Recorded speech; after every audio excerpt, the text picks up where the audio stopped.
where the rails end and the trails begin. This statement remains the slogan for the town of Lander, yet nearly all traces of the railroad have faded from sight.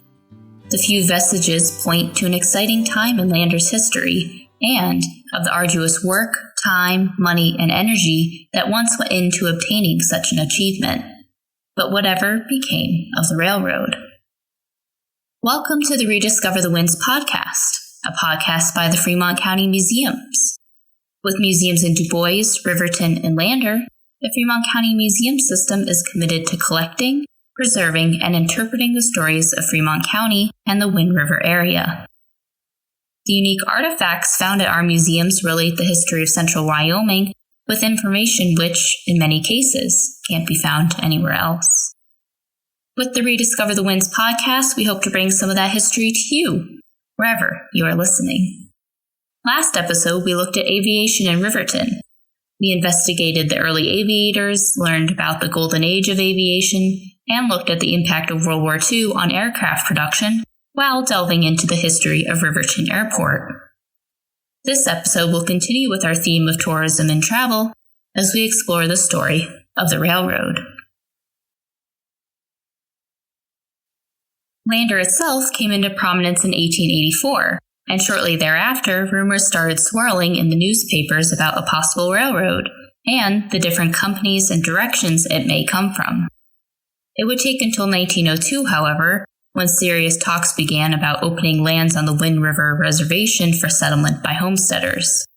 Mr. Frank Mondell, a House representative in Wyoming, introduced a bill in 1904 to cede 1.5 million acres of the Shoshone Reservation lands, the original name for the reservation, in tandem with an irrigation project for those that would homestead upon these lands. There were those in Lander who helped support this cause, including attorney Edgar H. Fort, as concerns about water rights and building up industry within Lander were high priorities for some in the community. With the possibility of reservation lands being opened, this prompted more companies and people to look into the possibility of a railroad line in order to capitalize on the many resources within the Lander Valley, as it not only had an agricultural industry, but also highly desirable oil wells and coal deposits. The first company to take a tangible interest in building a railroad to Lander was the Belgo-American Drilling Company, who owned oil wells in Wyoming and saw merit in a railroad being able to transfer products. The town of Lander came together in 1903 to hold a public meeting to discuss getting a railroad built, and several people spoke about the importance of obtaining interest and actually building a road, with Captain H.G. Nickerson offering to donate some of his land and the mayor of the time, Mr. Godfrey, appointing a committee to draft language that would prove the town's willingness, including donating land for the road, stockyards, and depot. By March of 1904, Belgo-American Company had sent surveyors out to Casper to start work on a survey for a line from Casper to Lander. This marks the first time that the term Wyoming Central Railway was used, and people in Lander became excited at the thought of the railroad becoming an actuality. A short time later, however, in July 1904, it is mentioned that the same said surveyors were traveling to speak with the Belgo-American Company as to why they had not been paid for several months' work. By August of the same year, the Lander Clipper newspaper reported that the railroad company Chicago and Northwestern had sent out surveyors from Chicago to Casper to also begin surveying a line from Casper to Lander, and directly point out that it is in anticipation of the opening of the Shoshone Reservation lands. Rumors abound, some substantiated, some not, in the newspapers about competing railroads, including issues about who had the actual right-of-way to build a road. One such example of this is the Denver, Bighorn, and Pacific, who had plans to build up from Denver to Livingston, Montana, and pass through the Arapahoe Agency. A trend of rumors and planning continued for years, as many people and companies had grandiose thoughts of building beyond Lander and out to the west coast. Tangent to the building of the railroad is the founding of railroad towns. Ones platted and built by railroad companies, albeit indirectly through a subsidiary of theirs. Each railroad had their own town site or land company, and the Chicago Northwestern, also known as CNW, operated the Pioneer Townsite Company. August 12, 1904, is the first mention in the Fremont Clipper that one of the survey teams for CNW is looking for suitable land on which to build a town for settlers to gather in anticipation of the opening of the reservation lands. Later, articles have quotes from other CNW officials denying that they were in the business of building towns, an obfuscation by CNW to blur the lines between them and the Pioneer Townsite Company, as the Townsite Company could purchase land more cheaply than could the railroad company, and they wished to keep the distinction to hold on to better pricing.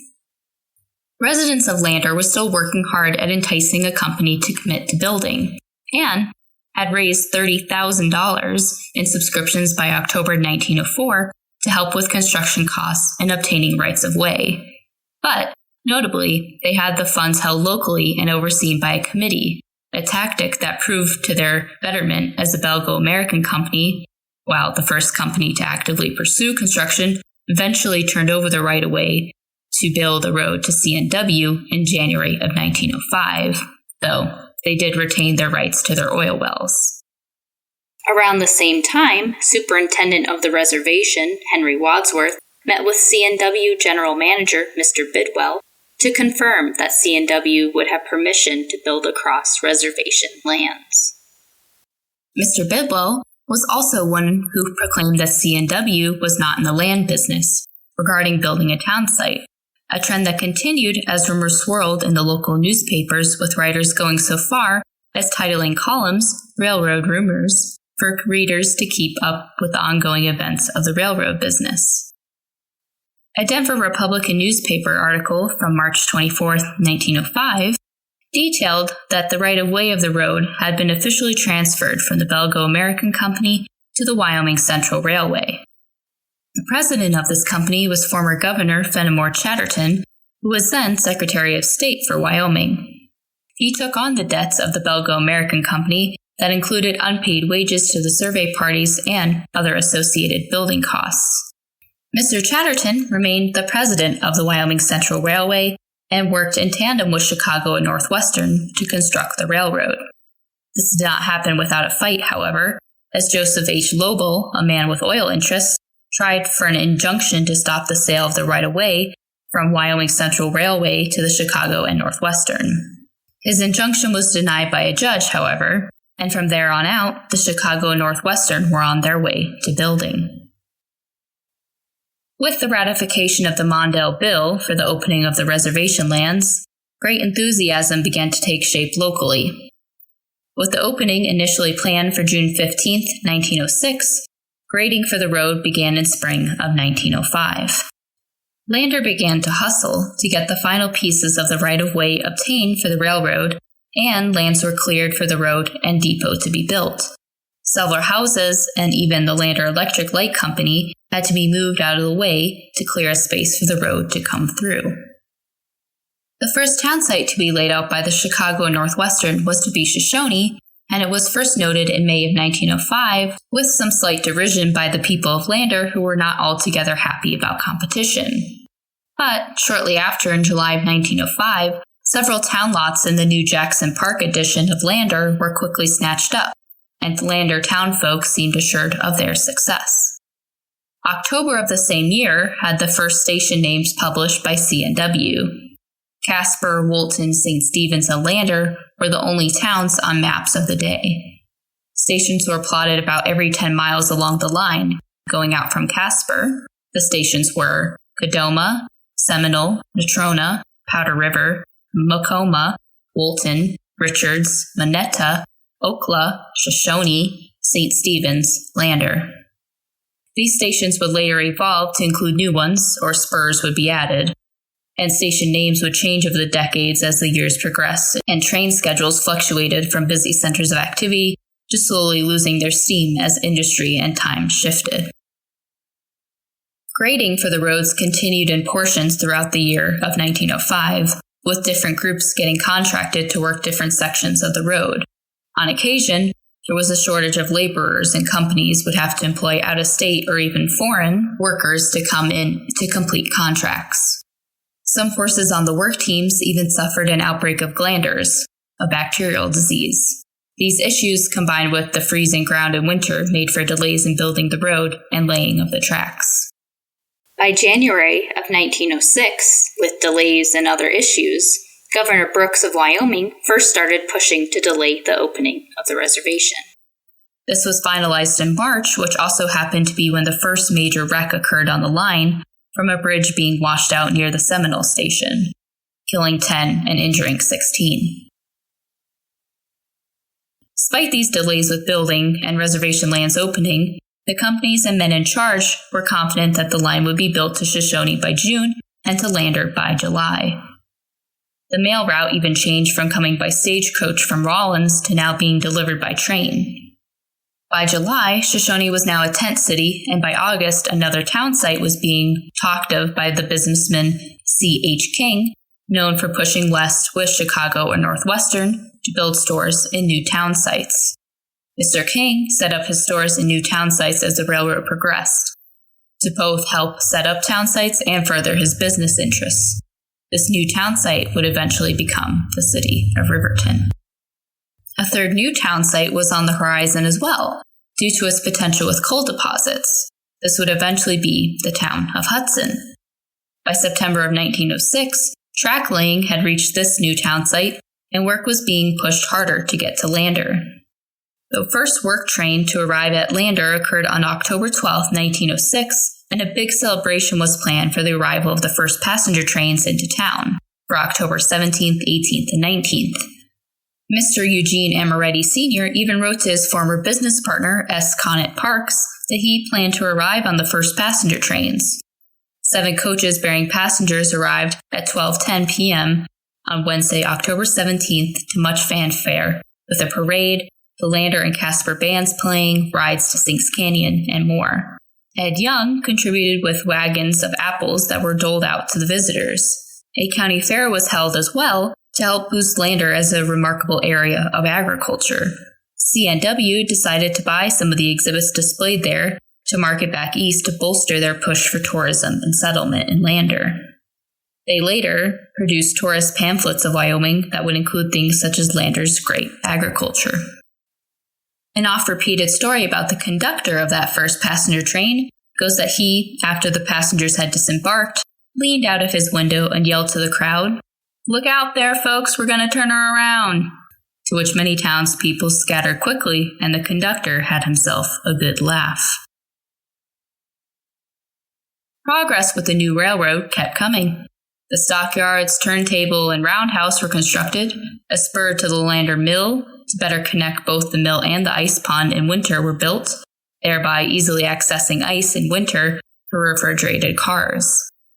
The Lander Depot itself was built in 1907, with Western Union Telegraph occupying one end of the building initially. Oil started being tested in the same year for running the trains, even up to a plan by C&W executives to build a pipeline from the Dallas Dome area down to the railroad in Lander itself, although this never came to fruition. Instead, they were bolstered by the coal mines, especially when H.O. Barber and M. Henry bought the mines outside of Hudson, naming them the Paposia Mines, and began to work with C&W to get a spur built to help supply coal as fuel. A booming tie industry was set up as well, with a tie hack camp up at Dunoir near Du Bois, where a system to float ties all the way down the Wind River to arrive at Riverton to be processed was built. Mail service was run daily on the trains, and the people of Lander were pleased to be able to utilize the train service after so many years of waiting. And, after patiently waiting, Lander got its first Pullman car service in 1919. The railroad brought both prosperity and the ease of burden on shipping goods and moving passengers. The decade of the 1920s saw the first warnings of trouble to come. A few accidents occurred, from smaller ones of cows getting hit by a train to a brakeman dying on the spur of the coal mines at Hudson due to the rails getting warped from weather and causing a derailment. Degrading infrastructure led to a massive accident in 1923, with track and bridges swept out from tremendous rainstorms wreaking havoc, with whole buildings washing out at Bonneville. This led to delays for both the C&W and the neighboring railroad of Chicago, Burlington, and Quincy that ran a line from Bonneville up towards Thermopolis. The C&W and the CBQ started talks in 1921 about building a connection between Shoshone and Bonneville to help both companies cut down on costs with parallel lines, something that did eventually come to fruition. The 1930s brought even more trials alongside the Great Depression. August of 1930 saw the first Pullman car arrive and depart Lander. C&W then dropped passenger cars to mixed service, nicknamed Doodlebug, that combined freight and passenger service with less burden on the rail company. The C&W also sought to mitigate costs by running a bus service instead to other stations, which some Fremont County residents saw as the writing on the wall. R. Van Meter of the Tie and Timber Company urged residents to continue to utilize the railroad as a means of shipping out their product to keep local costs down and keep the railroad in business, as they had a good hand in supporting local taxes with their business. This seemed to help out until 1935, when it was learned that C&W was once again looking at cost-cutting measures, and the Lander Chamber of Commerce met to help find ways to keep the rails moving and in use. There was some merit in this, as by 1938, A.A. Farlow had a contract to supply C&W with loads of ice from Lander ponds. There were attempts and even litigation to try and compel C&W and or CBQ to build a spur from Riverton to Pavilion to support the Riverton Reclamation Project and sugar beet industry, with the ICC, Interstate Commerce Commission, ultimately not compelling either railroad company to build. But the 1940s proved a major turning point for the railroad, with the C&W dealing with costs and maintenance and the locals fighting to keep freight, mail, and passenger service. In 1942, Riverton nearly became the terminus for the freight, but Lander won out as it had, quote, better equipment for overnight storage and care. But by February of the same year, mail was removed from the trains and placed on a contract with a local man who ran the mail using his motor vehicle. By April, this had fully escalated to C&W placing an application to fully and legally abandon passenger mail and express service between Lander and Casper. This was a prolonged fight between the railroad company and local groups from sheep and cattlemen, beet growers, and others, with the fight dragging out until 1943. By this point, Lander was supplying Casper with dairy products, and concerns were high on how to keep that going with the restrictions on rubber due to the war effort.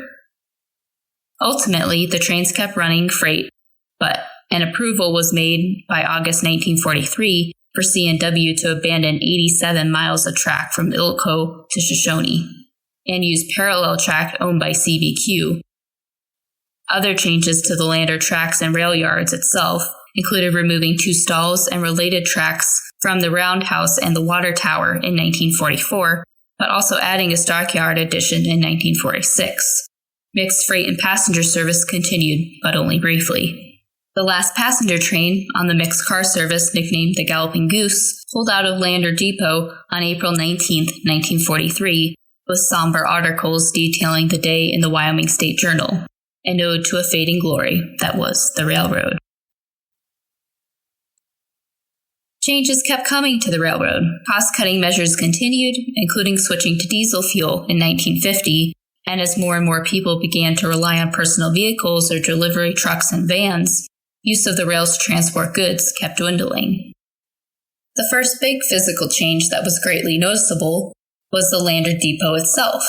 C&W decided to remove the covered platform and the larger end of the structure itself in 1962, requesting the then renters of Green Mountain Uranium Company to vacate. In October 1963, a gentleman purchased this end of the building and immediately sold it to another woman.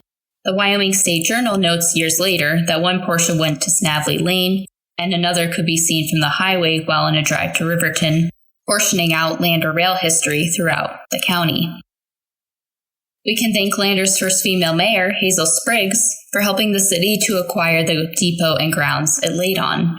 In 1972, she wrote directly to C&W requesting the depot, grounds, and even the last passenger train, the Galloping Goose.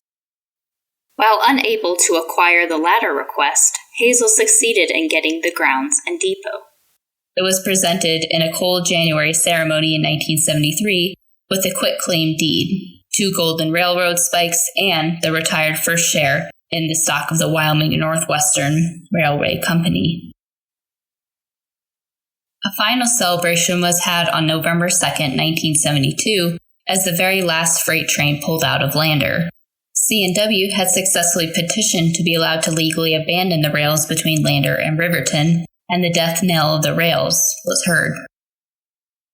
Landerite John Davis was interviewed by the Wyoming State Journal shortly before his death in July of 1973, having come to Wyoming to help build the tracks to Lander. He passed before a follow-up interview could be had, but he was quoted as saying, quote, "I worked pretty damn hard on that railroad all my life. Last year, I fought against the railroad going out, but I've lived to see it become just 2 rails of rust." Following this, the depot was dedicated as a historical site at a ceremony on July 3rd, a final goodbye to years of service and hard work.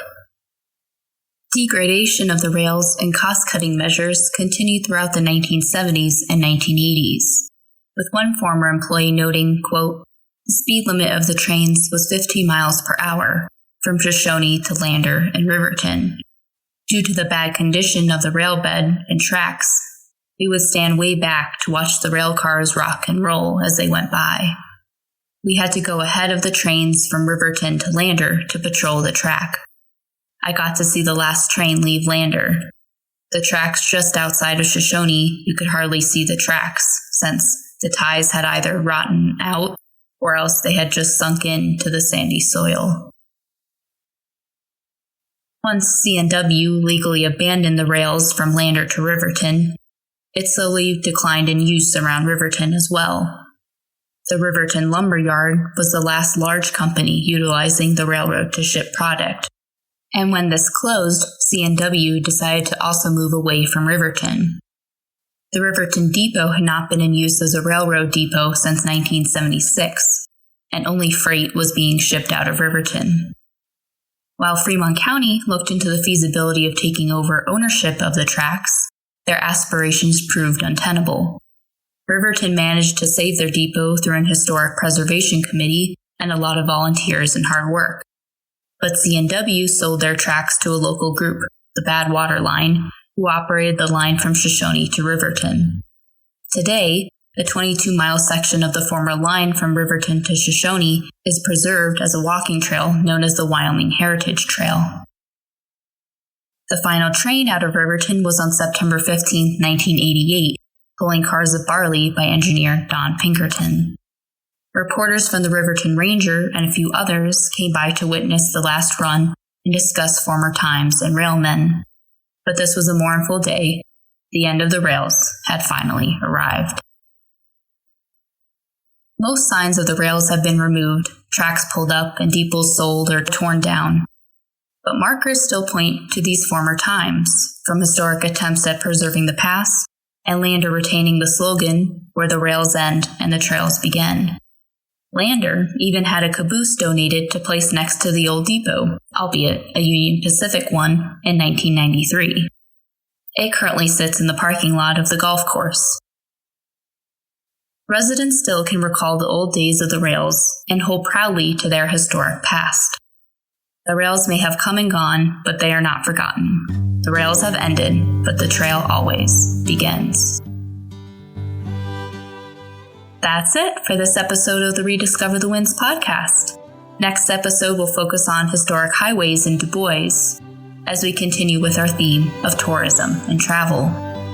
Rediscover the Winds, a Wyoming history podcast, is brought to you in part by the Wind River Cultural Centers Foundation. The WRCCF is a nonprofit organization dedicated to helping Fremont County museums preserve our Wyoming and Wind River cultural and natural history by directly supporting the efforts of the Du Bois Museum, the Pioneer Museum in Lander, and the Riverton Museum. To learn more, visit www.windriverccf.com and help us conserve our past while enriching our present. Thank you.